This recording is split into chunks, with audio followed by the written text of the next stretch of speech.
e-mail que você quiser colocar em algum YouTube do departamento, nem sei, o que faço, fique à vontade, eu estou dando autorização prévia. Que Então tá.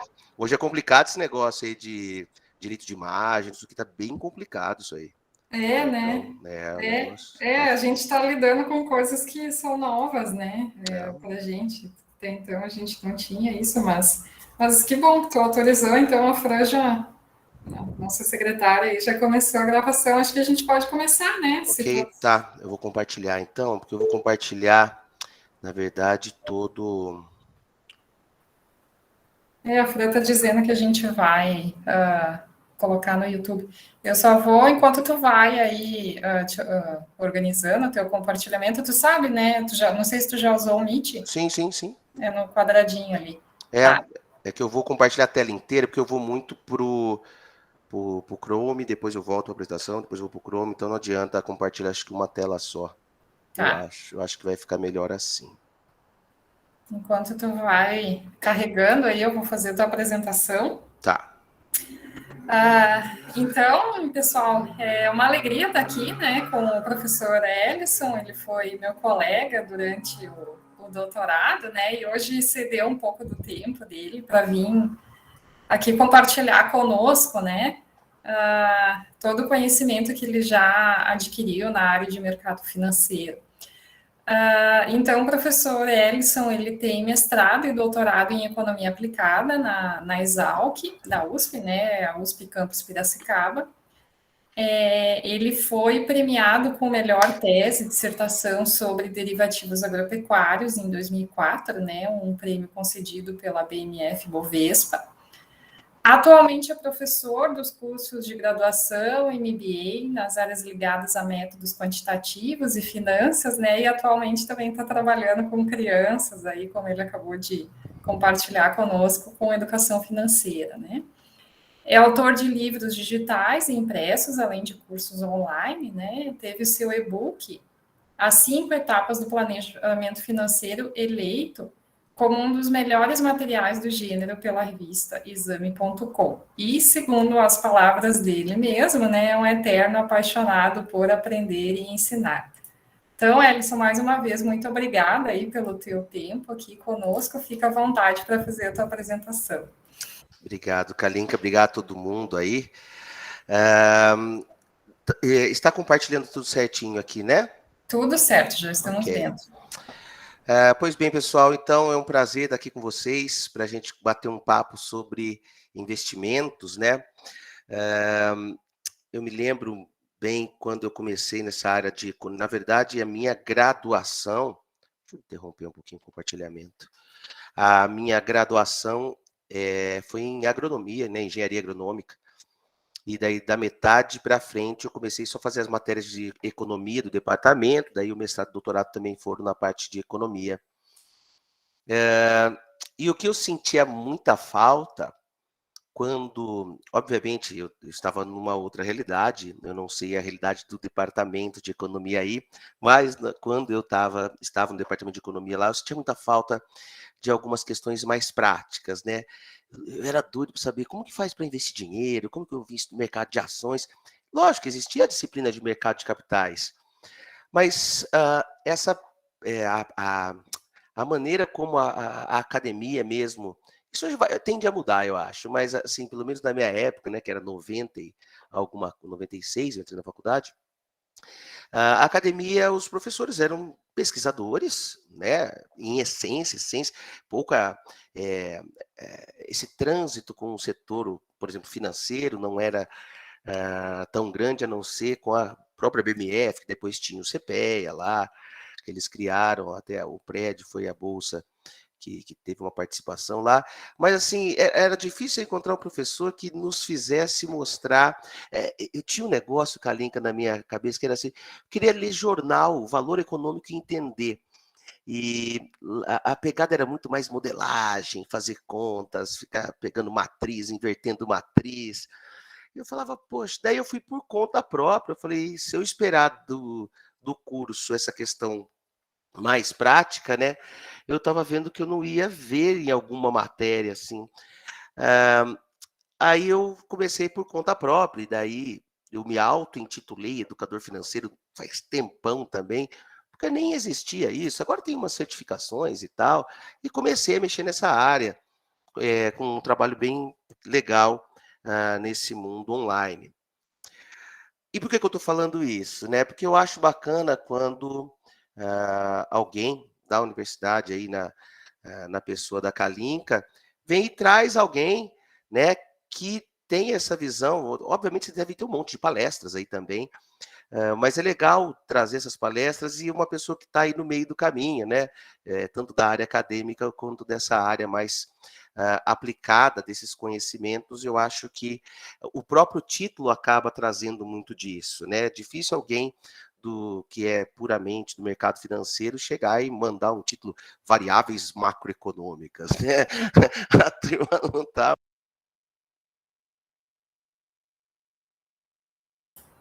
Eles acho que caiu o som. Voltou agora. Agora voltou. Então, assim, se alguém montar um curso online, variáveis macroeconômicas, botou essas duas palavras, o curso já não vende mais, né? Então, assim, para um curso de ciências econômicas, eu acho super legal, porque variáveis macroeconômicas fazem sentido para o público, né? Agora, o que eu vou tentar fazer é não dar uma aula de macroeconomia, que eu acho que não faz sentido. Vocês têm pessoas aí dentro do próprio departamento muito mais competentes do que eu para falar sobre variáveis macroeconômicas. O que eu vou tentar fazer é falar um pouquinho só de duas variáveis e os efeitos, as implicações dessas variáveis dentro de algo mais prático, digamos assim, né? Sobre investimentos financeiros e como que isso se dá nessa visão de alguém que está mexendo com isso, que fica dando consultoria, investe dinheiro e está envolvido com esse mercado. Pois bem, então eu queria, né, não é uma aula de economia, mas é óbvio que existe esse viés também de falar, né, de ter esse linguajar econômico, porque vocês são de cursos vocês são do curso de ciências econômicas. Então, feita essa primeira observação, agora eu vou compartilhar a tela inteira, porque eu vou ficar vagando de telas aqui. Então, assim, a gente vai pegar Selic e inflação e entender como que essas duas variáveis macroeconômicas podem afetar o mundo dos investimentos financeiros. Para falar de Selic, nós temos duas questões aí para esclarecer. Eu até perguntei para a professora se era legal dar uma mini revisada nessa questão de taxa Selic. Ela falou que seria legal retomar, que vocês já têm alguma noção, tem pessoas de anos até diferentes, mas eu acho legal, assim, esclarecer esse ponto, porque ele é fundamental para a gente entender os efeitos da Selic nos investimentos financeiros. Então, assim, a palavra Selic, a gente acaba muito associando a palavra Selic com taxa de juros. Mas Selic não é uma taxa, Selic é um sistema. Ele é um sistema informacional, né? Onde nesse sistema são negociados títulos públicos. E o que são títulos públicos? É uma forma do governo, em tese poderia ser estadual e municipal, mas o que nos importa aqui para investimentos, governo federal pode emitir títulos para que ele consiga fechar o caixa. Então, imagine nas finanças pessoais uma pessoa que ganha R$ 5.000 e gasta 6.000. Como que vai conseguir financiar esses 6.000? Ele pode passar lá deixar no cartão de crédito rotativo, pode pegar um empréstimo. O governo federal ele tem esse mesmo problema. Muitas vezes ele gasta mais do que recebe de tributos. Para fechar a conta, o que ele pode fazer? Uma das possibilidades é emprestar dinheiro. E como que o governo pode emprestar dinheiro? Emitindo títulos públicos. O que é emitir títulos públicos? É como se eu desse um papel para alguém e alguém me dá o dinheiro. E nesse papel está escrito que eu tenho que devolver esse dinheiro para esse alguém até uma determinada data, e eu vou pagar um determinado valor aí, que a gente chama de juros. Tá? Então, a Selic está muito atrelada às taxas de juros da economia, mas a Selic, por si só, ela é um sistema, ela não é uma taxa. E a Selic meta, né? é aí sim, uma taxa que ela é definida pelo Conselho de Política Monetária, né? Para as questões de políticas monetárias mesmo, né? Dentre várias questões envolvendo a política monetária, talvez a mais importante delas, e a gente está vivendo isso hoje, né? Vivemos muito e continuamos vivendo, usar a política monetária para controle da inflação. Então, o preço das coisas começam a subir.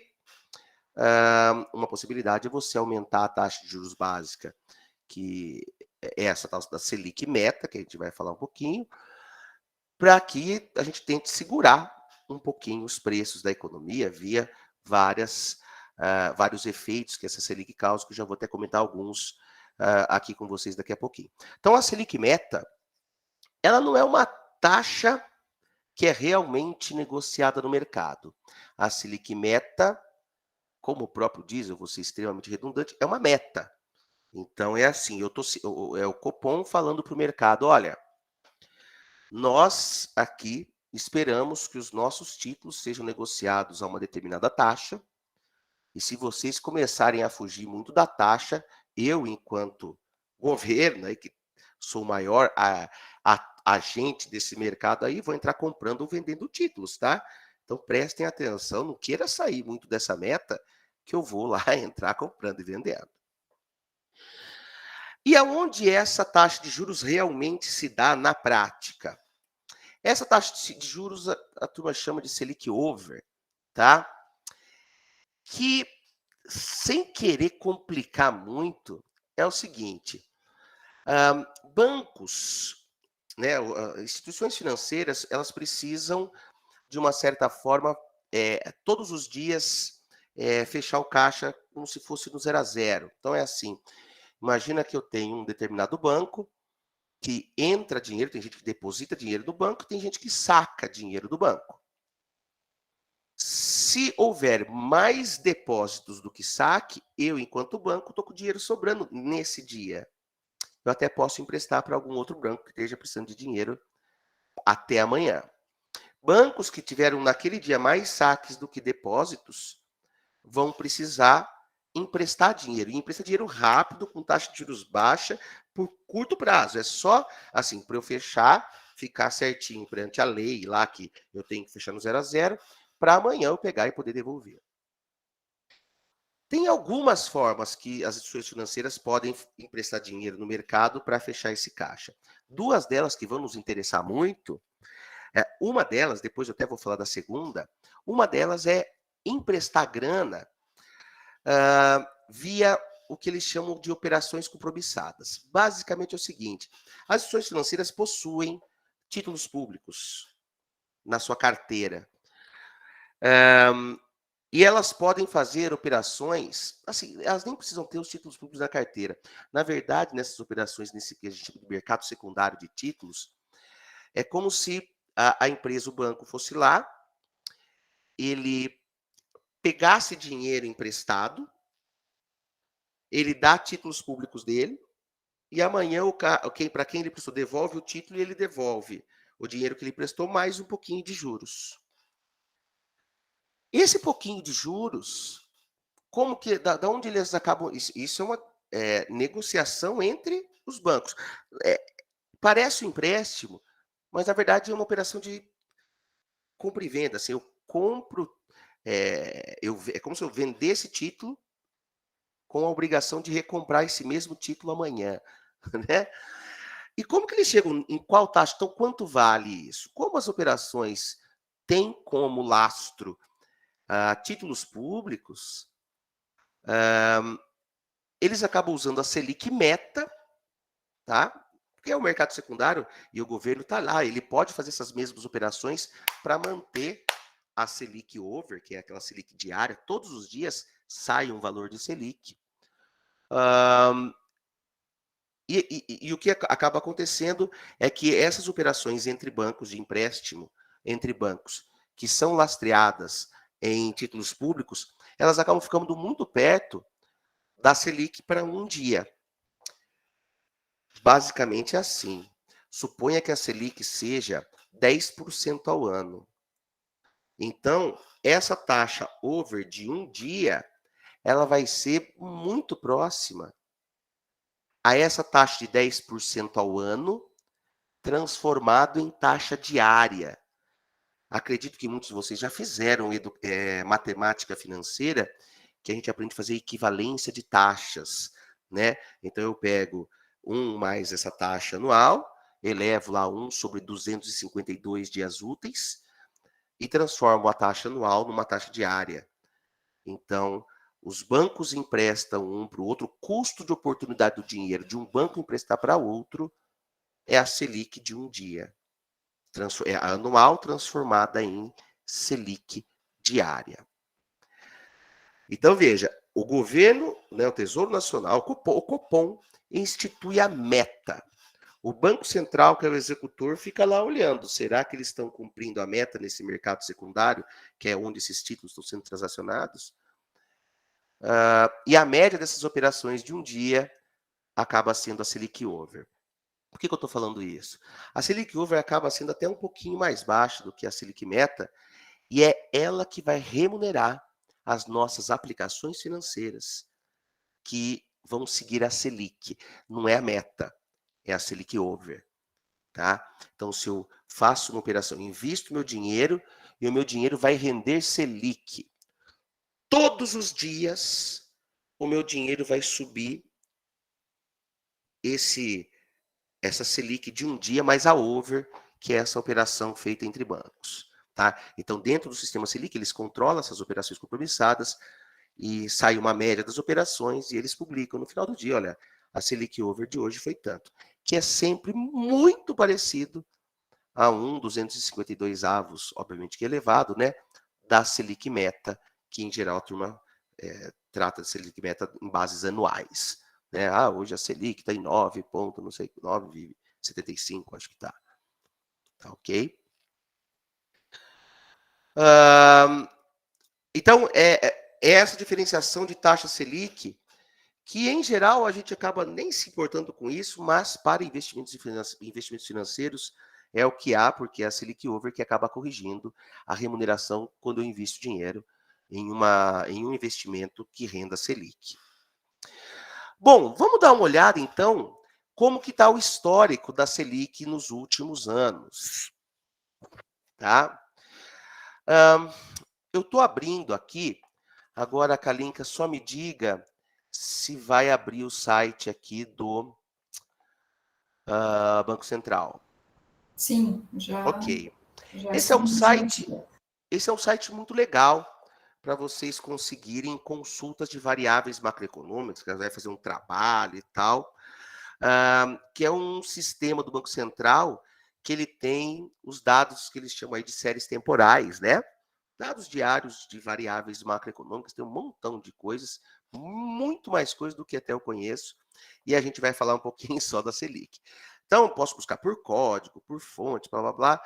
O mais fácil é chegar aqui e escrever Selic, dar um Enter, e ele vai ter todas as variáveis que tem a Selic no nome. Eu vou pegar duas, eu vou selecionar a primeira e a segunda. A primeira é a nossa Selic Over, que ele está com base diária, tá? E a segunda, até vou pegar essa aqui também, ó. E a segunda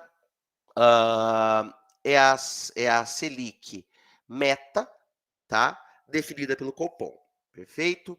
Vamos pegar só essa aqui, senão a gente acaba complicando à toa a questão aqui. Bom, vou pegar tudo, né? Então, eu vou aqui, simplesmente seleciono e vou colocar em consultar séries. Um grande problema, se eu quiser colocar tudo isso aqui num gráfico, é que um está em base diária, outro está em base anual, ele não vai conseguir mostrar gráfico algum. Então, eu vou ter que separar as coisas. Vou pegar primeiro a taxa de juros, essa over aqui, e a gente consegue ver, né? Eu tinha que só colocar o tempo também, me desculpe. Aqui ficou só para um dia. Isso aqui não... Então, vou pegar desde 2010. Como é dado diário, a gente não vai conseguir ver muita coisa. Mas é só para vocês terem uma noção de como se deu a Selic. Veja que está tudo em base diária.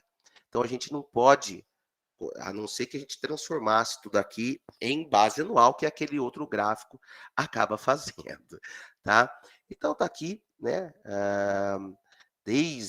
diariamente, desde 2011, as flutuações diárias. Então isso significa que a taxa Selic over, ela varia ao longo do tempo. Varia por quê? Porque a cada 45 dias o Copom muda, não necessariamente muda, ele pode manter. Mas aqui no Brasil, vira e mexe, muda o valor da. Veja que aqui, ó, nesse período, a Selic over ficou bastante estável, o que significa que ao longo de todo esse período aqui, a meta provavelmente também não alterou, tá? Esse gráfico pouco nos diz, bacana a gente olhar, né? Esses gráficos que a gente está com base anual. Então, deixa eu visualizar o gráfico aqui. Ó. Aqui a gente tem os dois gráficos. Então, acho que assim dá para olhar bem. Tá? Da taxa de juros da Selic Over anualizada, que é o azulzinho, que sempre fica um pouquinho abaixo da meta, tá? E da taxa de juros meta mesmo da Selic, veja, portanto, que é o que nos importa, que a Selic meta, né, a Selic Over, obviamente, acaba sempre respeitando muito o que é a Selic meta. Vamos botar um pouco para mais tempo, né? Vamos voltar aqui para 2010, por exemplo. Então, o que a gente vê... eu acho que selecionei todos, espera aí. Só pegar a meta da Selic.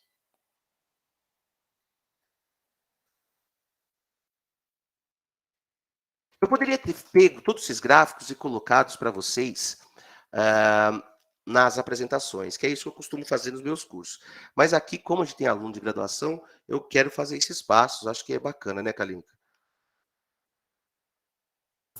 Com certeza. Né, eu acho que fica legal. Nossa, não sabia que dava para fazer isso. Eu fiz o trabalho, tive que achar, jogar no Excel, aqui já sai tudo certinho. Então, veja que a meta da Selic, né? Nós já tivemos aí, lá para perto de 2010, uma taxa de juros básica da economia de 11%, foi caindo, aí voltou a subir, caiu, até que esse ano estava aí, no começo do ano, já estava em 2% ano, e agora voltamos aí a subir, está em 7,75%, a expectativa já é que vá para 9,25%, se não me engano, tem umas expectativas aí que na próxima reunião do Copom, agora em dezembro, essa meta já suba bastante, porque a nossa inflação está aí, digamos, descontrolada. Tá? Então, esse é o panorama, o que significa que os investimentos em renda fixa, que seguem a Selic, já pagaram bastante, depois pagaram menos, pagaram bastante, próximo aí de 15% ao ano. Aí, no começo desse ano, a renda fixa estava péssima, né? Renda fixa que siga Selic, e agora a renda fixa para investimento está ficando bom. Né? Tá ficando bom de novo, tá pagando cada vez mais. Não que isso seja bom para o país, mas para investimentos, que é o que a gente está vendo aqui, isso significa que você consegue colocar o seu dinheiro a baixíssimo risco, a taxa de juros cada vez maiores. Tá ok?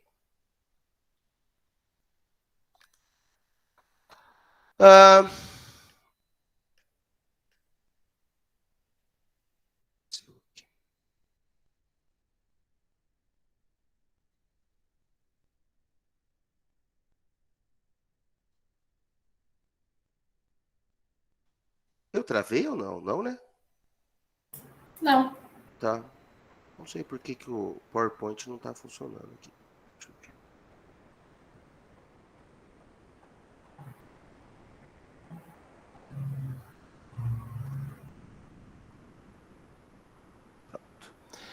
Agora voltou, né, Kalinka? Voltou. Tá. Então, efeitos das variações na Selic. Tem vários, tá? Como eu já disse, a intenção aqui não é dar aula de macroeconomia, não.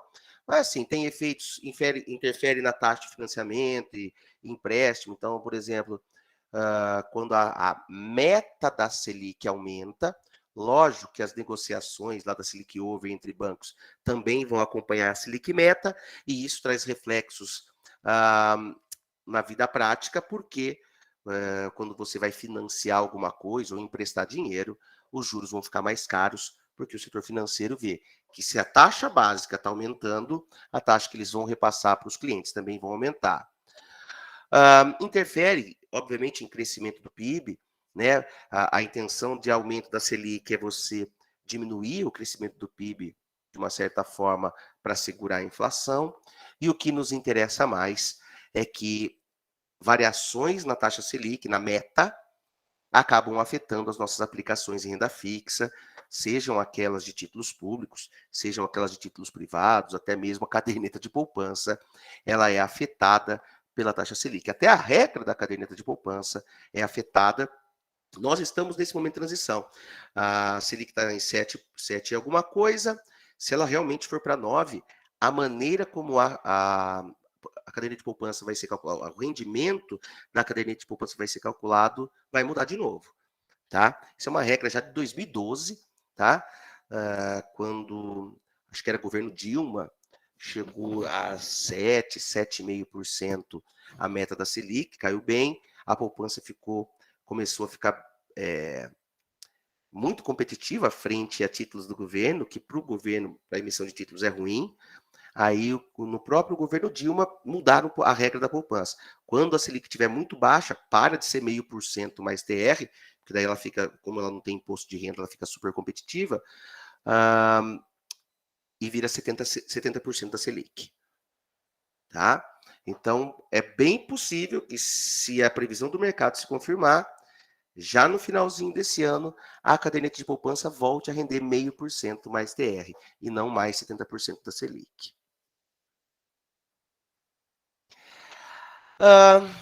Então, vamos lá. Variáveis macroeconômicas. Só vimos uma. Taxa Selic tem a meta, que é o Copom que decide, e a over, que é essa que a gente acaba tendo de impacto nas nossas aplicações de renda fixa. É óbvio que mudanças na Selic também impactam outros investimentos, sejam em imóveis, sejam em empresas, que no mercado financeiro seriam fundos imobiliários ou mercado de ações. Mas o mais claro para a gente, né, quando a gente vê mudanças na Selic, é as aplicações de renda fixa, que é o que a gente consegue fazer nesse tempo nosso aqui. Então, como que funciona a aplicação em renda fixa? O que é aplicar dinheiro em renda fixa? A primeira coisa, para uma pessoa que quer investir, tem que sobrar dinheiro. Né? Para investir grana, você tem que ter um dinheiro sobrando. A hora que você tem esse dinheiro sobrando, tem um monte de agentes que querem esse dinheiro. Não sei se vocês já ouviram falar de agiotas e tal, aqueles caras que emprestam de pessoa física para pessoa física. Não é uma coisa legal, não, que não é legal, bacana, não é legal em termos de lei mesmo, mas assim, dentro do mercado financeiro, digamos assim, se eu quero investir em renda fixa, isso significa eu pegar o dinheiro que está sobrando e eu empresto para alguém. Quem são essas pessoas que eu posso emprestar dinheiro dentro do mercado financeiro? O governo, que são esses títulos públicos, que muita gente chama esse tipo de aplicação aqui para pessoa física e tal, de tesouro direto, tá? Então eu invisto num tesouro direto, basicamente eu estou emprestando para o governo federal, para o Tesouro Nacional. Eu posso emprestar para bancos, tá? Não que banco deseja, tá? Assim, banco tá precisando de dinheiro emprestado. É que banco gosta de pegar dinheiro mesmo da gente, porque ele pode depois pegar esse dinheiro da gente, eu pago poucos juros aqui, e esse dinheiro que ele pegou da gente, ele nem precisou dele, ele empresta para outra pessoa a juros muito maiores. E ele ganha nessa diferença, que no mercado a gente chama de spread bancário, tá? E dá para emprestar também para empresas, principalmente empresas que são sociedades anônimas de capital aberto, que são as empresas negociadas na Bolsa de Valores. Eu vou dar alguns nominhos, então, só para a gente se situar, caso vocês já tenham ouvido falar. Emprestado pelo governo, títulos públicos ou tesouro direto, que a turma chama. Emprestar para banco tem algumas formas. Talvez as mais famosas, a mais famosa de todas talvez seja CDBs, tá? Tem LCIs, LCAs, LCs, tem outras modalidades aí, CRIs. E tem para empresas. Para empresas tem um nominho até, chama debentures, né? é você emprestar dinheiro para uma empresa que está listada na Bolsa de Valores quando elas emitem debêntures, não é toda hora, toda empresa a todo momento que tem debêntures sendo emitidas. E basicamente você empresta para a empresa, depois a empresa devolve o seu dinheiro mais juros. Então, essa é o que a gente o que a gente chama de aplicação em renda fixa, é quando a gente está trabalhando no mercado de títulos de dívida. Eu, enquanto investidor, estou emprestando para alguém, eu empresto dinheiro e recebo um título de dívida. Esse título me dá o direito de receber o meu dinheiro lá na frente com juros, tá? Taxa Selic, as mudanças na meta interferem profundamente nessas aplicações de renda fixa. Diretamente, profundamente. Elas causam também impacto nos mercados de ações, fundos imobiliários, por exemplo? Sim, mas não é esse diretamente, visivelmente, né? Tanto é que tem gente que tenta medir qual que é esse impacto, não é 100%, entre aspas, repassado, né? Subiu a Selic, o mercado de ações caiu tantos, não é assim que funciona. Mas no renda fixa é diretamente quase que proporcional. Mudou as metas, muda as aplicações, tá? Principalmente naquelas que seguem esses que a gente chama de indexadores. Bom, e para a gente finalizar, então, as nossas duas variáveis macroeconômicas, nós temos alguns índices de inflação do Brasil. Tem lá INCC, Índice Nacional da Construção Civil, fica medindo o preço aí de cimento, tijolo, ferro, sei lá, nunca vi o que exatamente compõe esse índice, mas é um índice que mede da construção civil. Tem o IGPM, que é uma média de 3 outros índices. O que nos interessa nesse exato momento é o IPCA, que a turma até chama da inflação aí oficial, quando alguém no jornal lá, né, fala, oh, a inflação bateu recorde. Em geral, se eles não falam que é outro índice, em geral eles estão falando do IPCA. Se a gente quiser dar uma olhadinha também como que se deu, como que está se dando, né, as variações do IPCA ao longo dos últimos anos, vamos voltar aqui, ó, localizar mais séries. Deu sessão inspirada aqui. Não sei se eu perdi aquelas outras, mas não tem problema. Vou colocar IPCA. E aqui eles têm variação mensal. Não sei se tem alguma coisa mensal, diária. Ok. É legal ver assim, inflação, assim, o acumulado dos últimos 12 meses, mas eu acho que aqui eles não têm. Eles dão os índices só mensais, mas tudo bem, vamos tentar por aqui mesmo. Então, vamos pegar o IPCA aqui, consultar série mensal, vou pegar desde 2010, para só ficar com o mesmo. Como é mensal, é duro da gente chegar isso aqui, tá? O acumulado é que é muito mais fácil da gente chegar, talvez a gente consiga também achar isso facilmente no Google, não sei se eu vou conseguir achar rapidamente isso. IPCA acumulado 12 meses. Não sei se vai ter aqui. No acumulado dos últimos 12 meses está em 10,67%. O que isso significa que, somando os últimos 12 meses, a inflação, que não é uma soma, né? Se todo mês der 1%, como isso é no acumulado, como se fosse juros sobre juros, ia dar mais de 12, tá ok? Mas eu falo soma só para a gente simplificar. Então, assim, nos últimos 12 meses, na média, o preço das coisas que a gente compra subiu 10%. A gente pode aqui entrar até num outro campo de criticar, não, será que eu tenho uma sensação que o meu custo de vida subiu muito mais que isso.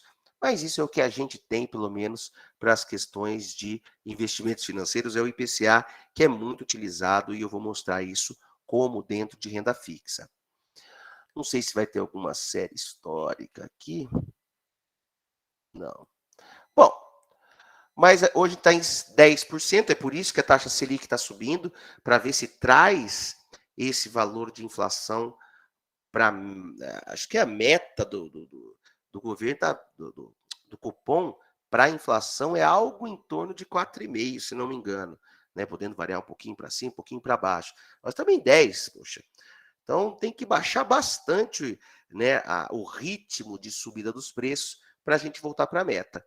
E a ideia aqui, né, é a tentativa que está se tendo aí, que ao aumentar a taxa Selic, a gente trave o crescimento do país e, por uma questão mesmo de diminuição de demanda, os preços parem de subir da maneira que estão subindo. Tá? Se isso é a melhor estratégia ou não, nem vou discutir isso aqui, principalmente em tempos de tantas discussões que nós temos. Vamos focar nos investimentos. Então, essa é a inflação, né, do IPCA, que tem... Quais são os efeitos da inflação? Assim, diretamente, ela interfere no poder aquisitivo das famílias. Né? Então, se eu ganho R$5.000 ao longo de 12 meses, e ao longo desse tempo, o preço das coisas que eu compro estão subindo todo mês, a cada mês eu compro menos. Perfeito? Então, a inflação diminui o poder do dinheiro, faz diminuir o poder aquisitivo das famílias, e dentro dos investimentos, a inflação ela pode diretamente interferir nas taxas que eu vou contratar para os investimentos, ou ela pode ter um efeito de fazer com que o meu investimento diminua a sua capacidade de melhorar o meu poder aquisitivo. Vou dar um pequeno exemplo. Suponha que com R$100 eu compro 100 pirulitos. Logo, cada pirulito custa R$1. Falo, não, eu não quero comprar 100 pirulitos, eu vou guardar essa grana, vou investir, para que daqui a um ano eu possa comprar mais pirulitos. Então, eu acho uma renda fixa que me paga 10%. Então, eu vou investir R$100, daqui a um ano eu tenho R$110. Eu realmente estou mais rico após um ano? Depende. Se o preço do pirulito permaneceu em R$1, sim, eu estou 10% mais rico. E agora eu consigo comprar 110 pirulitos. Abrir mão de 100 pirulitos ano passado está me fazendo comprar 10 pirulitos a mais hoje. Isso é investimento. Ganho real. Eu investi grana e ganhar da inflação. Coisa que muita renda fixa não conseguiu nesses últimos aí, quase que 15 meses. Tá? A inflação está batendo nas aplicações de renda fixa. Agora, se o preço do pirulito subiu também 10%, significa que eu investi dinheiro e não adiantou nada. Eu estou com R$110, eu tenho mais grana, só que o pirulito custa R$1,10. Então, eu abri mão de comprar 100 pirulitos e continuo com 100 pirulitos. Tá? Isso chama ganho real zero. E agora, o problema é, se o pirulito for para R$1,20, eu não comprei 100 pirulitos, deixei de usar meu dinheiro, investi numa renda fixa, tiro meu dinheiro e estou comprando menos pirulitos que antes. Isso é péssimo para quem é investidor. Você tem um ganho real negativo. Ou seja, você investe dinheiro e no final você tira menos do que o preço das coisas que a gente compra subiu. Tá? Então, as implicações dessa variável macroeconômica dentro do mundo dos investimentos, primeiro é que eu preciso fazer com que o meu patrimônio cresça mais do que a inflação, senão não faz sentido. E tem algumas aplicações de renda fixa que estão vinculadas ao IPCA. É isso que eu vou mostrar daqui a pouquinho para vocês. Antes de mostrar o mundo dos investimentos, eu queria mostrar outra coisa prática que eu acho que é legal de vocês saberem, caso não saibam, se souberem, melhor ainda. Assim, o que a gente espera da taxa Selic no futuro, ou do IPCA no futuro? Né? O que será que vai acontecer com a Selic o ano que vem? O que será que vai acontecer com o IPCA o ano que vem? Ninguém sabe. Tá? Ninguém sabe. Ninguém tem bola de cristal. Agora, o que a gente tem? Né? Um negócio que chama Boletim Focus. Tá? Gostando ou não, é o que a gente tem. Então, eu vou clicar aqui no link. Basta você ir lá no Google, clicar Boletim Focus, você vai achar. O que é o Boletim Focus? É um serviço que o Banco Central oferece, em que ele pega várias pessoas do mercado financeiro, pessoas que estão envolvidas aí com análises macroeconômicas, visando descobrir o que vai acontecer com o futuro, e pede para essas pessoas lá dentro do sistema de informação digitarem lá as previsões deles, né? E a hora que eles soltam as previsões, várias pessoas soltam as previsões, várias instituições e pessoas soltam as previsões delas, acho que sexta-feira eles fecham, segunda publicam, sai uma média, tá? Eu vou abrir um aqui, ó, vou pegar esse de 6/12, de ontem, tá? Vou fazer o download. E vou abrir aqui e vou, acho que, aumentar um pouquinho para vocês enxergarem melhor. Então, veja. Nós temos, vou pegar IPCA, que é o primeiro. Há 4 semanas, é sempre assim, ó, tá vendo que tem 2021, 2022, 2023 e talvez 2024 aqui. A pergunta que o Banco Central faz é, quanto você acha que vai fechar o índice da tal variável macroeconômica no final do ano, 31 de dezembro. Então, há um mês atrás, os especialistas aí achavam que esse ano ia fechar no acumulado a 9,33 o IPCA. Há uma semana a turma achava que era 10,15, hoje está em 10,18. Tá ok? Vejo que foram 99 instituições aí, 98 instituições que responderam essa pergunta nessa semana. E eles tiram como se fosse uma média, é mediana. Assim, ele pega o elemento central desses 98 chutes aí, previsões, das 98 previsões. Né? Não é média, soma todo mundo, divide por 98. Não é assim que faz. É como, né? Para simplificar, é como a gente chama de média. A turma que dá essas notícias, eles adoram. Jornalista, né? Adora, porque isso é fonte de notícia toda semana. Eles falam assim, e o mercado aumentou a previsão do IPCA para esse ano de 9,33, que era o mês passado, para 10,18. O mercado, que é esse ser que não existe, e que eles chamam o mercado esses caras que trabalham nas instituições financeiras, tem os modelos matemáticos lá deles, que fazem as previsões e compartilham com o Banco Central. Se eles compartilham a informação verdadeira, já é um outro. Eles tentam fazer uns incentivos, dar prêmio para quem acertar, daí eles ganham umas medalhas para eles colocar no site. Tem toda uma tentativa deles tentarem. E a mediana, ela tenta mesmo tirar esses outliers, esses elementos que estão muito fora, né? Então, essa é uma maneira, ó. E para o final do ano que vem, o que está se esperando? Está se esperando que o ano que vem a gente feche com uma inflação de 5%. Tá? Vai ser 5%? Duvido. Porque eles estavam chutando 4,66, 63, e agora estão chutando 5,02. Eles, assim, a mediana, né? Tem gente que chuta mais, tem gente que chuta menos. E por que eu falo que não vai acertar? Porque eu sei qual vai ser? Não. Porque esse é até um exercício, se vocês quiserem fazer depois em casa. Peguem, e lá tem, ó. Se chegar aqui, ó, você tem de vários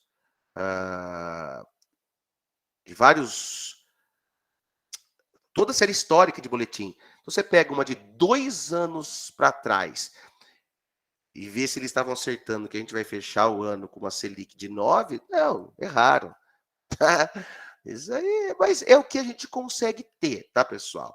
Assim, para nos auxiliar nas tomadas de decisão. Em relação à taxa Selic, veja que achavam que ia fechar em 9,25, continua achando, esse ano. E o ano que vem estão esperando aí que a Selic feche o ano a 11,25.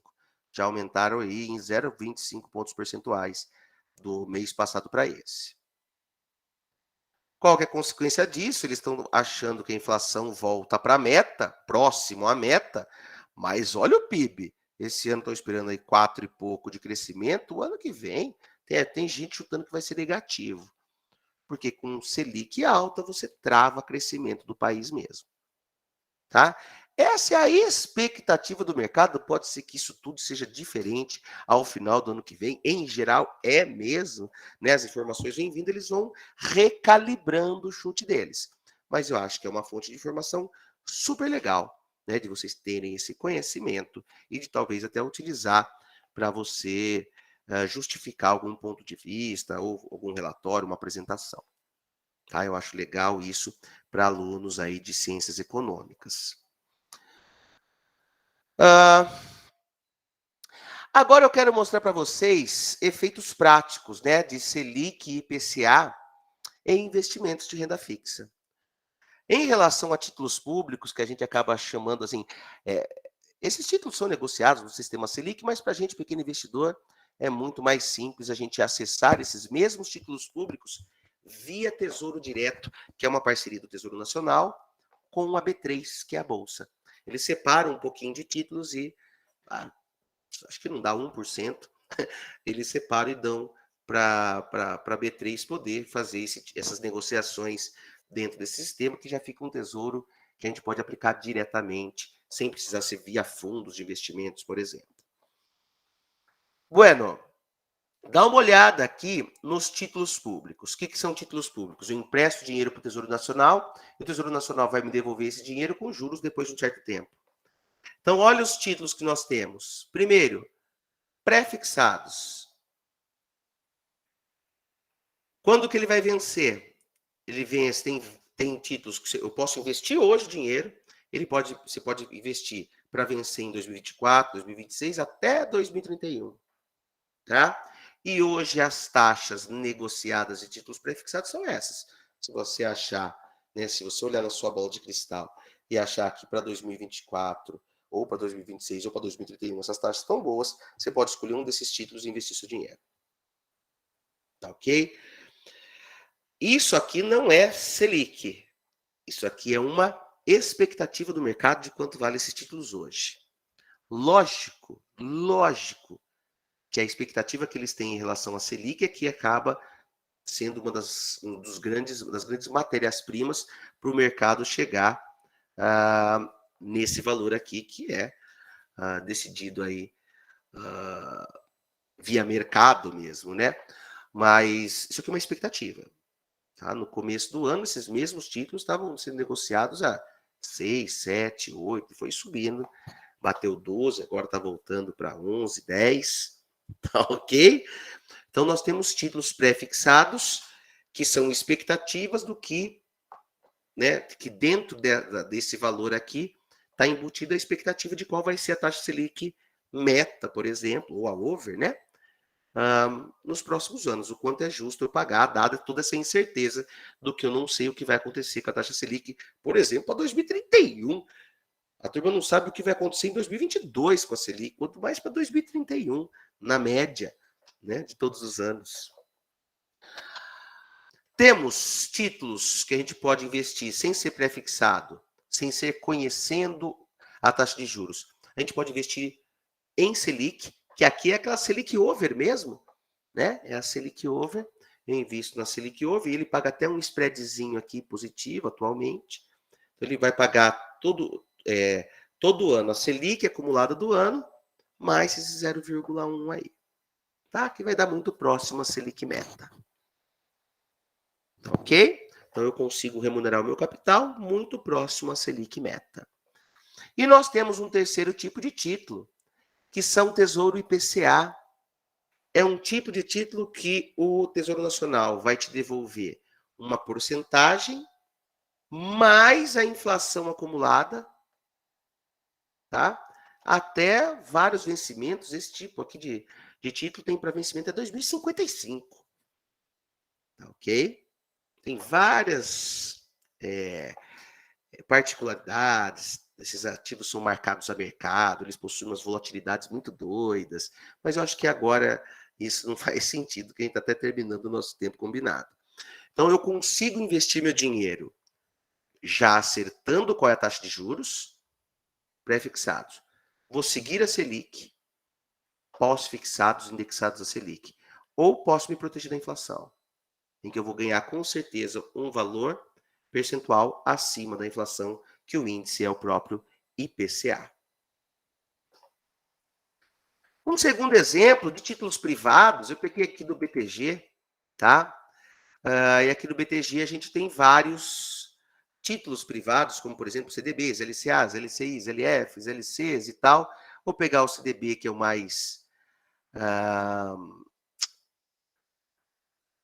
famosão de todos, vamos filtrar só ele. Então, veja, nós temos CDBs para diversos vencimentos, tá? Diversos vencimentos, e eles pagam sempre uma porcentagem de um tal de CDI. O que é esse tal do CDI? Para explicar isso aí, vou até parar um pouquinho a minha apresentação aqui. Então, eu falei para vocês que a Selic Over é a seguinte. Existe um mercado primário de títulos, que esses títulos públicos são vendidos por que eles chamam de dealers, tá? Que são, acho que, 12 instituições financeiras, e depois tudo isso vai para o mercado secundário, onde a turma vai fazendo operações de compra e venda de títulos públicos, dentre elas essas operações compromissadas, que acabam virando a Selic Over. E por que os bancos gostam de fazer essas operações compromissadas? Porque eles precisam fechar no 0 a 0 todo dia, e eles têm que, às vezes, quando eles estão superavitários, eles emprestam dinheiro para os outros e ganham a Selic Over de um dia. Quando eles estão deficitários, eles têm que emprestar e pagar a Selic Over de um dia.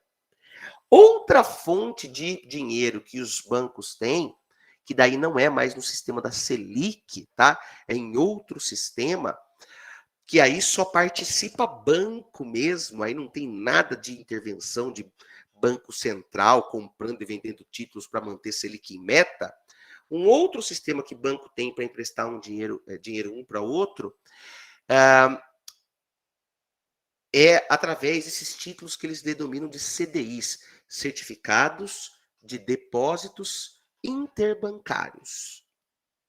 Então, o banco pode escolher, ou eu faço uma compromissada, né? Eu vendo um título, depois recompro e pago juros para quem me emprestou, ou eu empresto diretamente. Aí é como se fosse um setor primário mesmo, nem tem setor secundário. Eles podem emprestar dinheiro para os outros. Só que como eu tenho essa fonte de financiamento que é Selic Over, aqui quando eu vou emprestar no CDI, a taxa tem que ser muito parecida. E eles são muito parecidos. Se a gente pegar a Selic Over e a taxa do CDI diária, são irmãozinhos. Diferem em miligramas ali. Até podemos ver de novo ali, se tiver naquele dado do Banco Central, a gente até pode colocar as duas séries juntas para vocês verem como que elas ficam parecidas. Então, assim, é o certificado de depósitos bancários, um banco emprestando para o outro, pagando para outro dia. É uma outra fonte de financiamento. Só que produtos bancários... Então, veja, Tesouro Direto é do Tesouro Nacional, público. Quem que ele usa para remunerar o título dele? Selic. Títulos privados é de banco. O que eles utilizam para fazer a conta para remuneração de um título de renda fixa de um banco? CDI, que faz todo sentido para eles, porque é o setor interbancário. Mas CDI e Selic é muito parecido também, tá? Então eu queria só fazer esse adendo aí sobre o que significa esse tal do CDI. E aí, pessoal, voltando na minha apresentação aqui da tela inteira,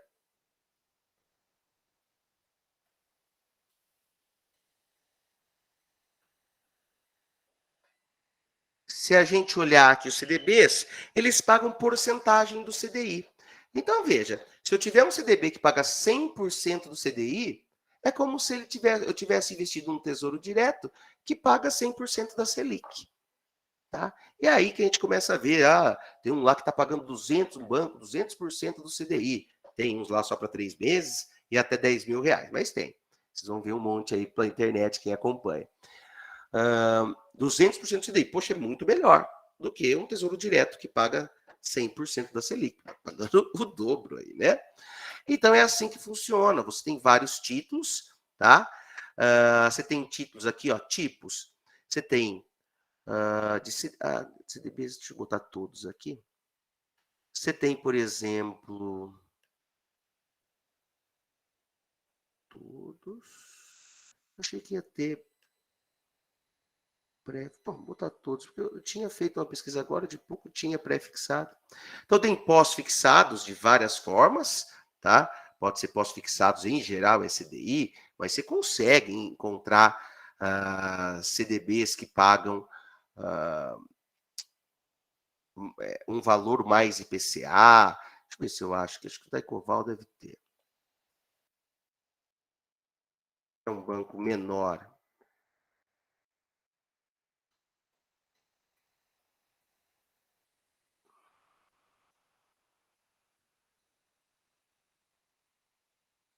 Olha lá. Tem LCAs, eu fiz aqui, LCAs que são pré-fixadas, que pagam uma taxa até determinado prazo, sabendo que LCAs e LCIs não pagam imposto de renda no final, isso faz uma diferença danada. Tem pós-fixados que pagam porcentagem do CDI, ou aqui, por exemplo, nesse caso, provavelmente é 4,8% acima do IPCA. Então, eu consigo achar essa alternativa de renda fixa tanto no Tesouro Direto para títulos públicos, como para títulos privados, através de instituições financeiras, como bancos, em que a gente pode emprestar dinheiro para eles, eles vão devolver nosso dinheiro mais juros, tá? E aí a análise de como funciona cada título, isso aí a gente não vai conseguir trabalhar nesse exato momento. Vê? Nossa, quase que perfeitamente às 8 horas. Então eu queria agradecer a Kalink e a todos vocês que ficaram aqui comigo. Queria convidar vocês para participarem, para me seguirem, digamos assim, lá no Instagram. Faz pouquíssimo tempo que eu criei um perfil lá, então se vocês quiserem me seguir, é Ellison.investimentos, ou basta colocar o celular aí nesse QR Code aí para me seguir. E se alguém quiser, pessoal, ter um contato direto por algum... Eu tenho um montão de coisas assim, né? Estou super ocupado também, não dá para ficar atendendo, tirando dúvidas, consultoria, isso é complicado. Mas se alguém quiser assim, Ellison, quando tiver uma nova turma de investimentos, tem alguma coisa, você pode entrar em contato comigo, tá? Estou deixando até o meu WhatsApp pessoal aqui para vocês, ou também o QR Code, para que vocês, para quem quiser, eu quero participar de uma turma de curso de investimentos, como que funciona, pode entrar em contato também, caso queira, ou anotar, se algum dia precisar de alguma coisa que eu, porventura, possa ajudar, né? De maneira bastante simples. Bom, pessoal, então é isso. Estou deixando mais um tempinho aqui para quem precisar mirar aí. E, Kalinka, estou aberto a perguntas. Se alguém quiser fazer, pode fazer perguntas no áudio ou no chat. Não sei se já tinha alguma coisa no chat.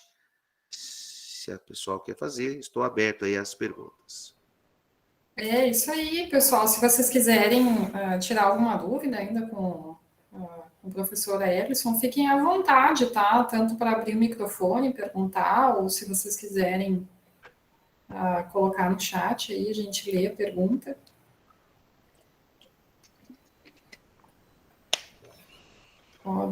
Podem ficar à vontade aí. Ellison, enquanto o pessoal vai pensando aí nas perguntas, só para aproveitar o teu tempo aqui, né? Eu sei que esse não foi o tema da tua apresentação, mas enfim, né? O que tu tem aí de consideração a respeito dessa criptomoeda, né? O pessoal tá todo mundo falando nisso, essa semana também deu uma queda aí, o que tu pode compartilhar com o pessoal aí da tua percepção desse tipo de investimento? Tá ok. Então, acho que eu vou tentar dar uma resposta meio completa, assim. Então, me permita aí pelo menos uns 4 minutos. Tranquilo, fica à vontade. É assim, vamos começar do começo. Para quem tem Netflix, tem uma série que eu não vou conseguir saber como que é. Deixa eu ver se eu consigo achar. Aí eu dou o nome certinho. Deixa eu entrar aqui, Netflix.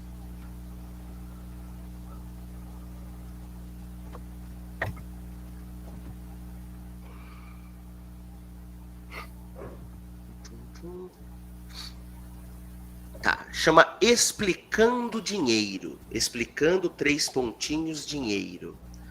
É uma série da Netflix.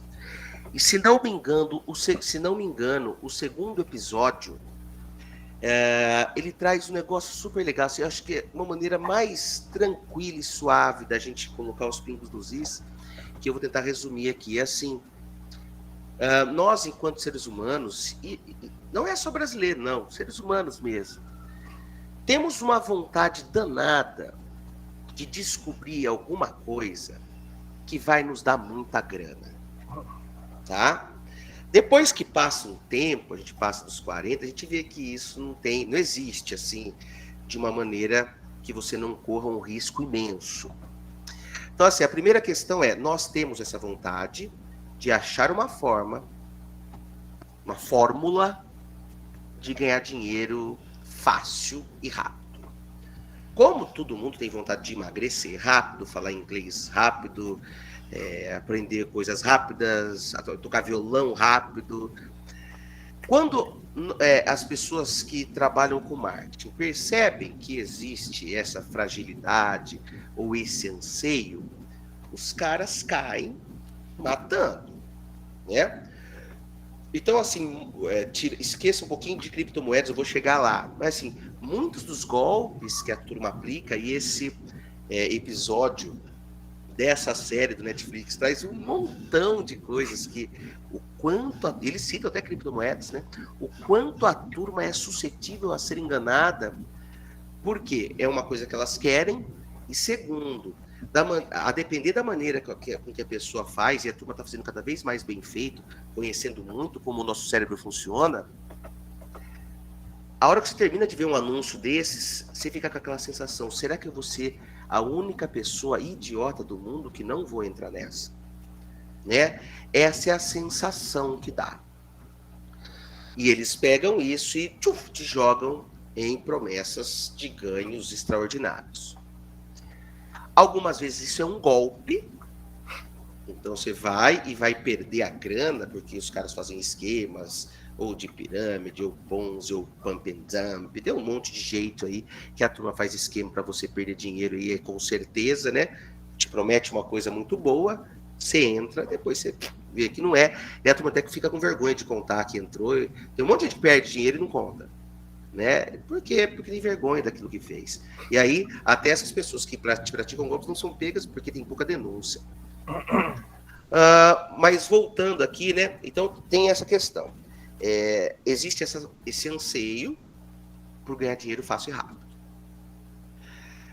Antes de existir as criptomoedas, a turma jogava pesado com ações, né? E quaisquer outras operações com ações, mini contratos de dólar, com opções. Eu tenho a fórmula que eu sei as ações que vão subir. Aí fica mostrando o gráfico antigo de ação que subiu. Olha quanto eu já ganhei. Esses dias eu estava acompanhando um cara que fez um monte de anúncio, né? Era de criptomoeda. Cada anúncio ele tinha feito não sei quantos milhões, mas era diferente. Um era 1.250.043 centavos, o outro era 823 mil e não sei quantos centavos. Cada hora ele tinha são números, os caras vão jogando, né? Então é assim, ponto 1. Se alguém soubesse o que vai subir, a última coisa que ele faria é contar. Faria era contar. Não se conta quando você tem a fórmula, porque você consegue fazer com que isso vire dinheiro, né? Teoricamente, você faria dinheiro e ninguém sabe. A hora que você chama todo mundo para sua fórmula, acontece muito isso na economia. A primeira pessoa monta um tipo de mercado que não existe. Ganha rios de dinheiro. A turma viu que está ganhando rios de dinheiro, todo mundo vai. Eu também vou vender isso. E aí as margens diminuem. Isso é normal. Então, assim, se alguém soubesse como ganhar dinheiro com qualquer tipo de mercado, qualquer um, não só do mercado financeiro, ninguém contaria. Primeira coisa. 2. Muito se fala de você ganhar dinheiro no mercado financeiro. Pouco se fala de qual é o risco que você vai assumir com aquela estratégia. Tá? Então, existe uma diferença muito grande entre investir e apostar. Se eu vou lá numa casa lotérica e jogo na Mega Sena, eu estou apostando. Se eu vou forçar bastante a barra, mas se eu chego e falo, olha, a chance de eu ganhar na Mega Sena é uma em mais de 50 milhões. Mas eu vou arriscar e botar esse dinheiro, sabendo que esse dinheiro talvez não me faça tanta falta, na expectativa muito pouco provável de eu ganhar. Você está chegando mais perto de investir. Por quê? Você está, além de buscar uma rentabilidade, que nesse caso seria ganhar o prêmio, você está ciente dos riscos que você tem. Eu tenho uma chance em 50 milhões de ganhar, e o restante de perder, né? Então, assim, quando a gente fala de investimentos, é imprescindível que eu busque rentabilidades, porém, na outra mão, sabendo os riscos que eu estou correndo disso. O que muita gente faz com criptomoedas hoje? Vende ilusões. Para quê? Para vender curso de R$200, R$150. Então o cara fala que sabe. Tem muita gente que está fazendo criptomoedas. Esses dias eu vi, tem mais de 40 mil criptomoedas. Aí, Kalinka, os caras fazem assim, eles montam um grupo de Telegram, principalmente Telegram, que não está fazendo, falando que ele sabe qual que é a criptomoeda que mais vai bombar. E ele pega criptomoedas que são pouco líquidas. O que são pouco líquidas? Pouco negociadas. E ao longo de alguns meses ele vem comprando essas moedas, de pouquinho em pouquinho. Aí ele monta o grupo no Telegram e no mesmo dia, no mesmo segundo, ele solta... Primeiro ele explica toda a técnica, como que você faz, onde se abre a conta, como que você faz para investir, solta a informação, a profecia se realiza, todo mundo entra comprando um negócio que ninguém negocia. Quem está vendendo? Ele. Ele está vendendo o que ele já havia comprado. Mas isso é picaretagem, tá? Isso não é estratégia, mas tem. Mas voltando assim, então tem gente que vende sonhos, o cara não sabe qual que é a criptomoeda, e nunca ele vai falar que isso tem um risco danado. Nunca, porque daí ele perde a venda. Ele só fala de rentabilidade. Sonhos, né? Pá, você pode fazer isso, R$500 pode virar 1 milhão. E vem, e se perder, você perdeu o seu dinheiro. Ele, tá, se ele não fizer pilantragem, né? For só pelo curso, ele ganhou o dinheiro do curso. Tá? E aí a turma bota 500, não acontece nada, por exemplo. Aí ele não faz mais nada. Ele fica quieto, perdido. Eu já sabia, o cara, depois que se paga o curso, ele fala, olha, mas isso não é garantia. Se você quiser, não faça.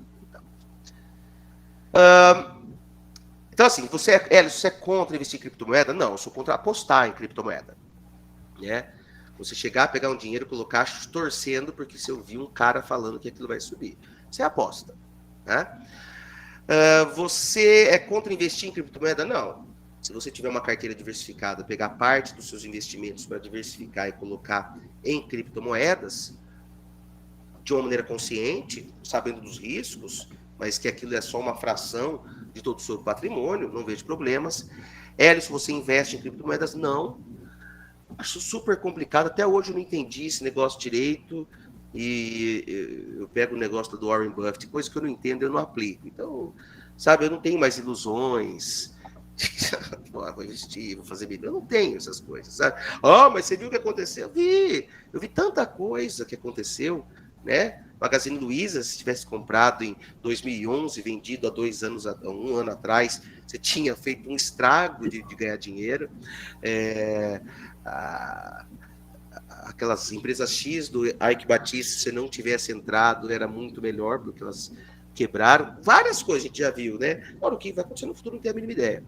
E eu não entendo, eu não sei como avaliar. Né? Você pegar uma empresa e avaliar uma empresa, eu consigo compreender. Né? Mesmo que dê errado.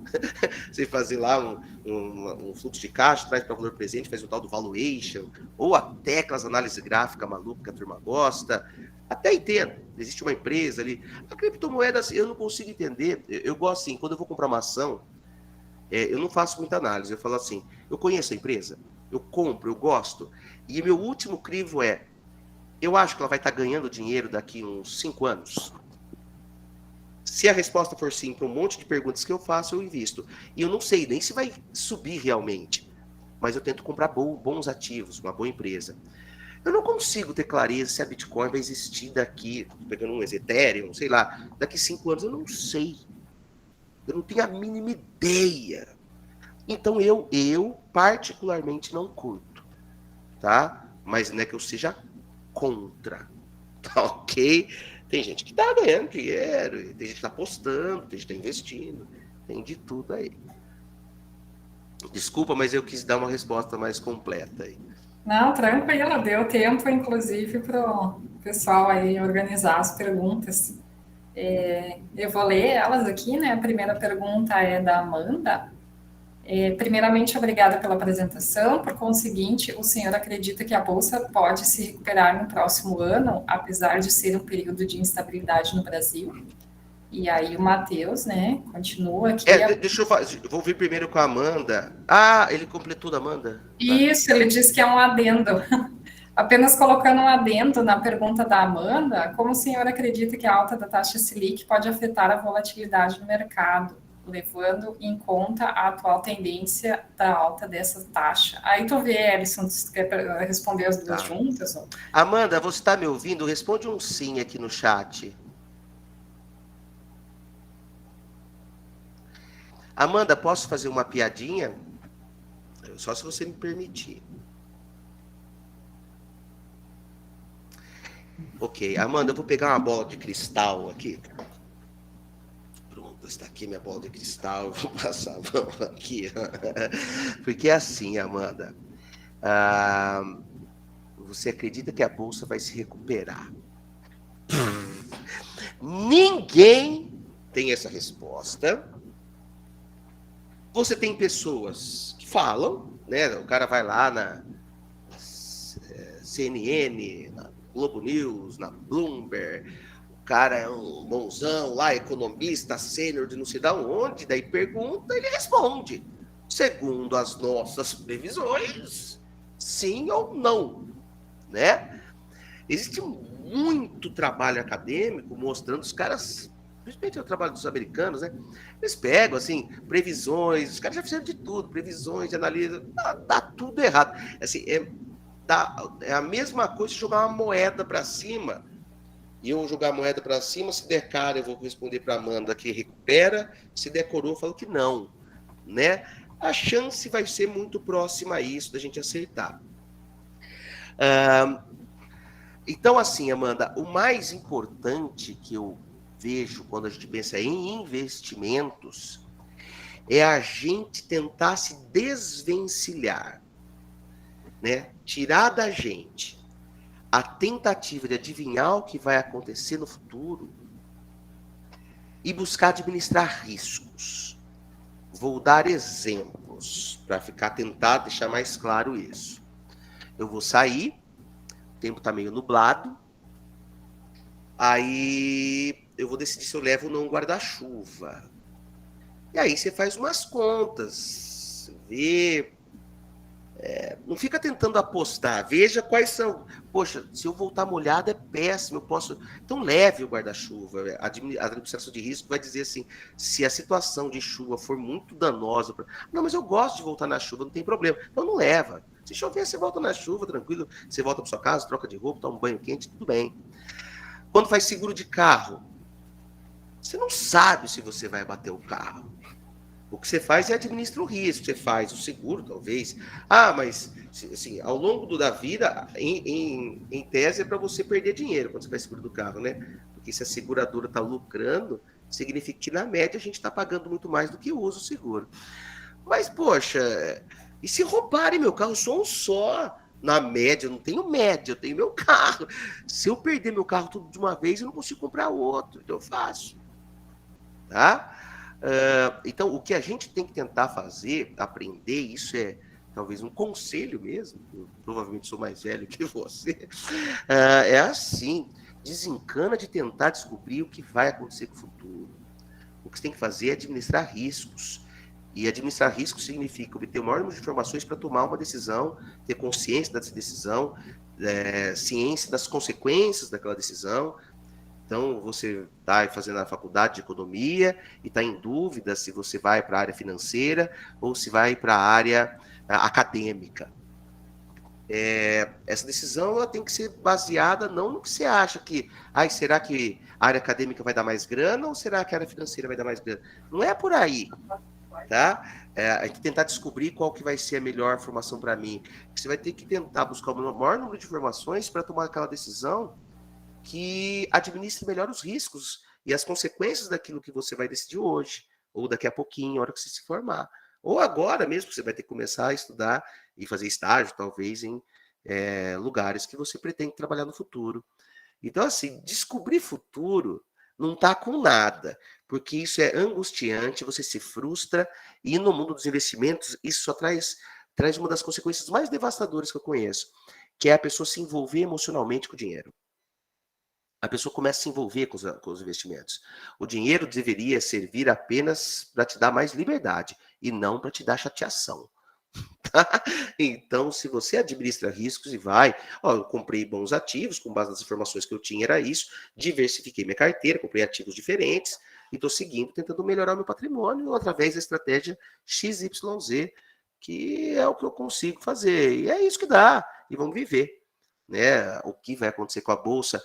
E aí, respondendo também ao Matheus, se eu acredito que a alta da Selic pode afetar a volatilidade.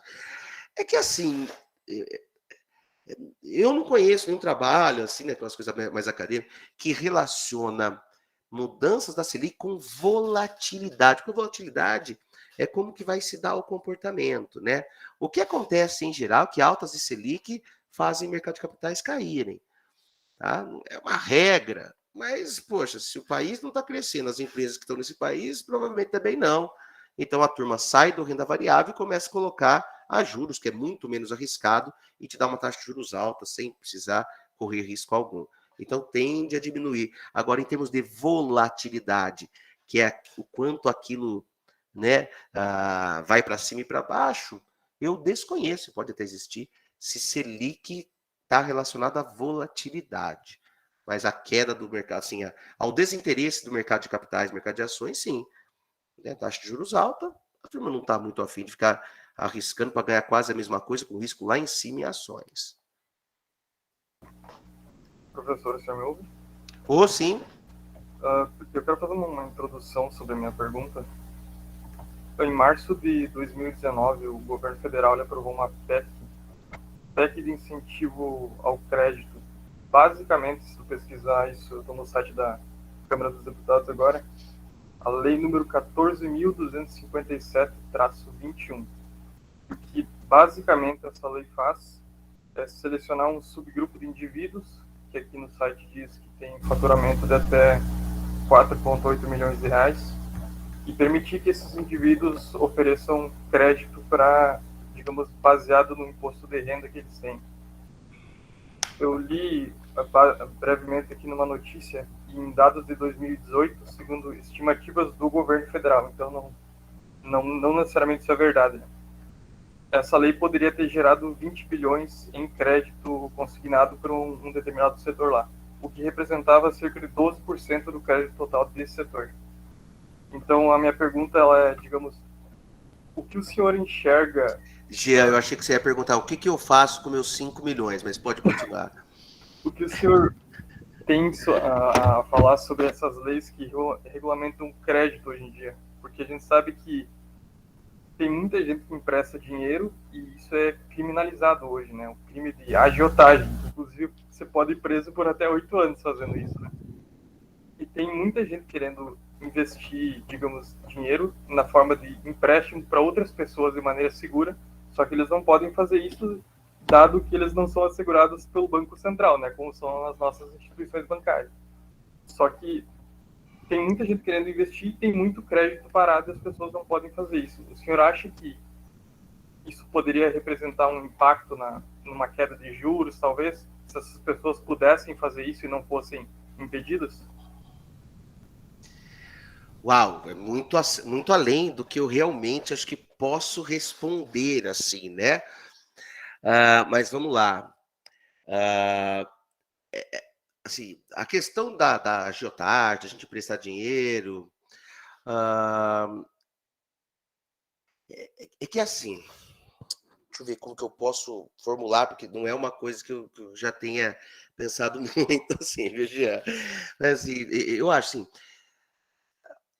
esses empréstimos pessoais, sem passar por um sistema regulatório que te dê uma segurança enquanto. Porque quando a gente empresta dinheiro de um banco, se eu não consigo pagar um banco, isso não é um crime.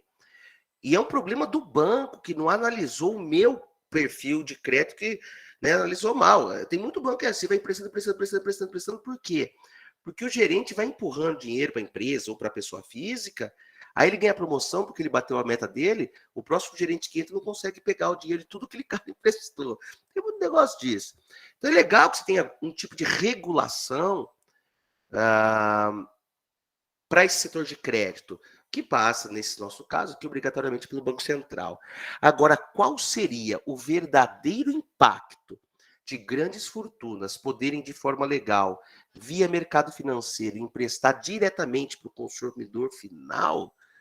Gian, não tenho a mínima ideia do que te responder. Desculpa, mas não é algo que eu esteja inteirado e possa te dar algum tipo de palpite que seja realmente, que faça sentido, né?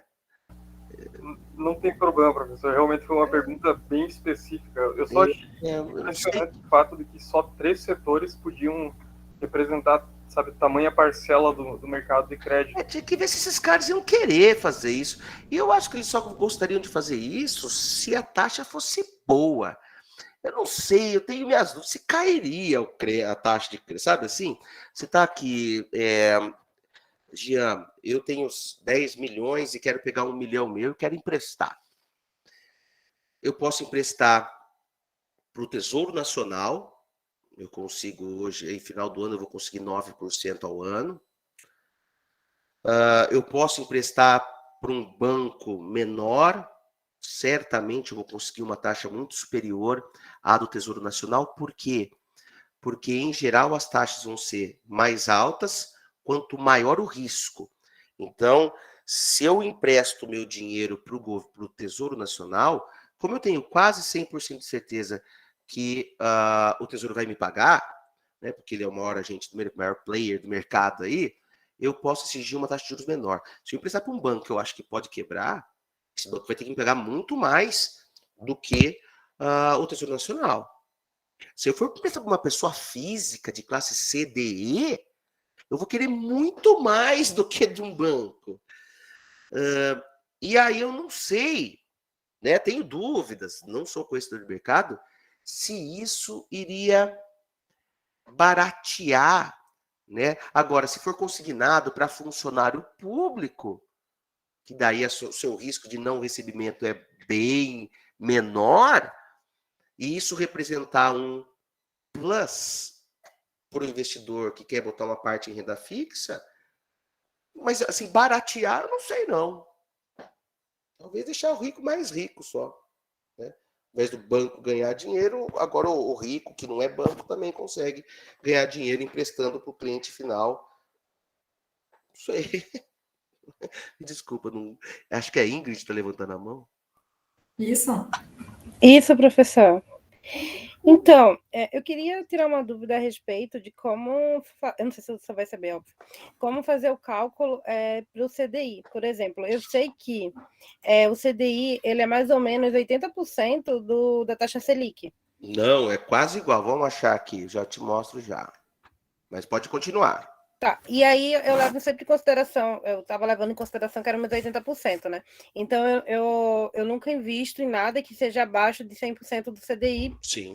Na verdade, eu prefiro evitar abaixo de 110% do CDI, porque para ver se fica quase igual à taxa Selic. Eu uso essa lógica. Eu tinha uma quantia investida no PicPay, né? Que ele está dando 150% do CDI. E aí o 99Pay está dando 220% do CDI. Então, eu peguei o dinheiro do PicPay e coloquei no 99Pay. O que eu esperava? Como eu dobrei o valor, eu esperava que dobrasse o valor do dinheiro que estava rendendo por dia, né? Como eu peguei todo o valor que eu tinha e dobrei o valor. Por exemplo, digamos que eu tinha R$400, eu peguei os 400 e ainda botei mais 400 lá no 99Pay. E eu tinha uma ideia na minha cabeça que o valor da minha renda iria dobrar, né? E não aconteceu.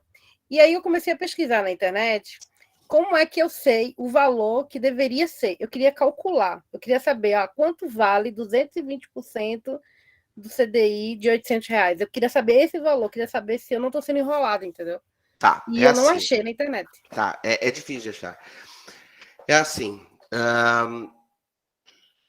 eu não vou nem pegar o seu caso, porque daí eu não sei exatamente como que funcionou, né, se tem alguma, mas é que ali tem tributação, eu não sei como que funcionou. Mas assim, vou imaginar que você vai comprar um CDB de um banco, que ele paga 120% do CDI. Você vai encontrar em muitos lugares o cara fazendo a seguinte conta.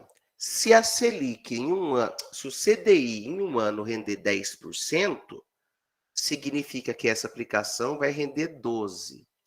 Não é bem assim. Na verdade, não pega o acumulado e bota 120% em cima. É 120% em cima do CDI diário. O CDI, isso não é tão difícil de achar, o CDI tem o histórico diário do CDI. Se você colocar, talvez no Google, série histórica diária CDI, você vai achar. E o que você vai ganhar todos os dias é 120% daquela CDI diária. Então, você vai pegar lá, quanto deu o CDI? 0,0%. Aí você multiplica, por exemplo, por 1,2, se for 120%, é aquele valor que vai ter rendido de um dia para o outro, tá? Só que tem que tomar um pouco de cuidado, porque assim, tem alguns tipos de operações de renda fixa que nos primeiros 30 dias cobram IOF, então a hora que você vai ver o saldo, que significa o saldo que você teria caso vá fazer o saque, ele dá bem menor do que, mas você não vai deixar menos de 30 dias em alguns tipos de operação. E tem a questão de tributação, né? Assim, CDB, Tesouro Direto, você tem que ter tributações regressivas. Então, até 6 meses, a hora que você faz o saque, você vai ter de tributação lá 22,5% do ganho, né? Então, eu coloquei um dinheiro, ele ficou rendendo por 4 meses no CDB e eu tiro. O dinheiro que eu ganhei a mais vai ser tributado em 22,5%. De 6 meses a 1 ano, 20%. De 1 ano a 2 anos, 17,5%. E a partir de 2 anos, 15%. Aí também vai mudar. Pode falar, Ingrid. Você tocou em outra dúvida que eu tenho. Eu acho mais fácil investir na Bolsa de Valores do que em Tesouro Direto. Então, assim, eu tenho muito essas dúvidas, porque a minha mãe, ela tem um perfil mais conservador, então eu tento ajudá-la. Mas tem uma coisa sobre o Tesouro Direto que eu acho muito complicado. É esse negócio de 30 dias. Eu sei que se você tirar com menos de 30 dias, você paga IOF e tudo mais. Mas vamos lá para o seguinte caso. No mês 1, eu fui lá e depositei R$100. Aí, durante esse mês 1, quando, sei lá, passou 20 dias desse mês 1, eu fui lá e depositei mais R$50, eu tenho 150, né? E aí, no final dos 30 dias do primeiro depósito, eu fui lá e saquei R$120. Como é que vai ficar essa tributação? Vai ser os R$100 não vai ter o IOF e os R$30 vai ter IOF ou não? Ele conta da primeira vez que eu depositei o dinheiro? Nossa, é assim, só uma questão. Em geral, o Tesouro Direto não faz sentido para um curto prazo desse jeito. Assim, você tem operações de curto prazo muito mais eficientes do que Tesouro Direto para fazer uma operação dessa. O que acontece, assim, que para um mês, em geral, no Tesouro Direto, você vai ter rentabilidade negativa. Aí você nem tem tributação, porque você vai ter colocado dinheiro e vai tirar menos. Por quê? Porque o Tesouro Direto tem um jeitinho meio parecido com de ações. Você tem um preço para compra e um preço para venda. Então, o preço que você compra é sempre maior do que o preço que você vende. É uma diferença pequena que para um mês faz uma diferença grande. Se você ficar 2 anos, a diferença é quase que irrisória. Mas tem uma diferença, um spreadzinho entre valor de compra e venda. Então, se eu compro o Tesouro Direto hoje, principalmente se for um Tesouro Selic, assim, né? Se eu vender em 20 e poucos dias, a chance é ser quase 100% de tirar menos dinheiro. E nem tributação tem. Então, essas carteiras digitais como, sei lá, PigPay, 99Pay, que oferece tantos por cento de CDI, eu não preciso considerar elas como um tesouro direto, né? Porque eu li lá a regulamentação e eu não vi nada a respeito de ter que ficar com o dinheiro parado por 30 dias, sei lá. Eu uso essas carteiras digitais como minha reserva de emergência. Então, eu coloco lá o dinheiro, aí hoje eu preciso, amanhã não. Eu sei que ela rende diariamente, né? Mas eu não vi canto nenhum dizendo que se eu deixar por menos tempo, ou se eu ficar tirando, eu vou pagar juros. Eu simplesmente estou pegando, entendeu? Então, eu não sei se no futuro eu vou Ah, ter uma não, surpresa. é porque, na verdade, assim, eu tinha visto, uma vez que eu fui pesquisado no Nubank e tal, o que eles estavam fazendo é pegar os depósitos à vista e comprar títulos do governo, e aí eles conseguiam remunerar os clientes com a mesma taxa da Selic. Agora, você ter uma conta dessa que rende 200% da Selic, como se fosse uma conta corrente, o que ele está fazendo é pegando os depósitos à vista e colocando em coisas talvez um pouco mais arriscadas, né? Pode ser renda fixa também. Eu não sei de onde que vem essa grana, daí teria que pesquisar um pouquinho, porque eles estão fazendo algum tipo de operação para te pagar, porque você já tem uma conta gratuita, e eles estão remunerando a uma taxa bem acima do mercado.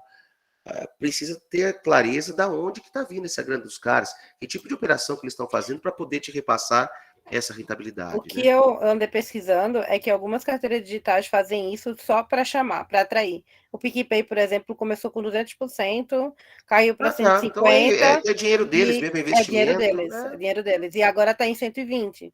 Aí eu Isso, né? corri agora para o 99p, entendeu? Porque Eles faz a daqui a pouco mesma cai coisa. também. Daqui a pouco eles Exatamente. caem também. Que é mais. É igual, por exemplo, você vê. Esses dias eu estava vendo aquele. Qualquer banco. Acho que é EasyVest, sei lá. 300% CDI. Né? Oh, que legal. Poxa, o CDI está 7, 300%. Tá... Só que assim, até 10 mil reais por 3 meses. Né? E só tem agora, daqui a pouco não vai ter mais. Se fosse isso sempre, você poderia ficar fazendo, né? Até 10 mil, já não vai, né? Você não vai. Então, os caras fazem muito ações de marketing com esses números gigantescos, 200, 300, e a gente vai, daí deixa lá 400 reais na conta. Ah, eu estou no lugar lá que me paga 200 CDI. Quanto que vai ser 200% do CDI de 400 reais em 2 meses? Entendeu? Não vai comprar uma maquiagem, eu acho, mas a turma faz mesmo para chamar cliente. Essa turma do digital é muito mais agressivo, né, do que esses bancos aí de Itaú. Esses caras estão acordando agora, porque eles perderam bastante clientes e eles não querem ficar para trás. O que eles fazem? Eles perdem cliente porque eles compram os caras, né? Eles, eles continuam ainda mandando bem. Legal. A Ingrid está pedindo Eu contato. botei. Mais alguém? Você que sabe, Kalinka, a hora que você quiser interromper aí, você que manda. Acho que vamos ver se o tempo aí da Ingrid copiar o contato. Se tiver alguém que tenha mais alguma pergunta, pessoal, alguma coisa. A Ingrid já avisou aí que ela conseguiu pegar. Ok. Eu fiquei bem feliz com a participação do professor Ellison aqui. Eu acho que foi bem proveitoso aqui para a gente, né? Fazia tempo que a gente não tinha assim uma palestra mais voltada para o pessoal da graduação. Eu acho que desde da pandemia a gente ficou meio perdido nisso, né? Se voltou mais para os eventos da pós, na graduação a gente não fez muita atividade online e então agradeço ao professor Ellison aí pela participação dele, por ter dedicado o tempo dele aí para conversar com vocês. E também fiquei bem feliz com a participação dos alunos, né? Bom, isso bom. Perguntas elaboradas, até É, legislação aí foram buscar. não, eu fiquei super feliz que o pessoal participou. É mérito teu, Ellison, nas aulas, às vezes a gente passa a aula inteira sem uma pergunta, tu conseguiu várias aí, então, É que quando não é aula é mais gostoso. acho que é isso. Mas então tá, pessoal, eu acho que não veio mais perguntas no chat, né? Eu agradeço, então, Ellison, mais uma vez a tua presença, agradeço o pessoal que esteve aí, que ficou conosco aqui durante esse tempo, aproveitou bastante. E no mais, o Ellison deixou o contato dele aí, né? Na medida do possível. vocês podem entrar em contato com ele quando a gente tiver novas oportunidades aí, Ellison, de aproveitar teu tempo, as portas estão sempre abertas aqui. Pode convidar, estaremos aqui sempre que for possível. Que legal. Então tá, pessoal, uma boa noite para todos aí, boa semana para vocês e até a próxima. Tchau, tchau, pessoal. Professora Kalinka? Oi. Boa noite. Eu tô em aula, eu consegui entrar só agora, infelizmente. A gravação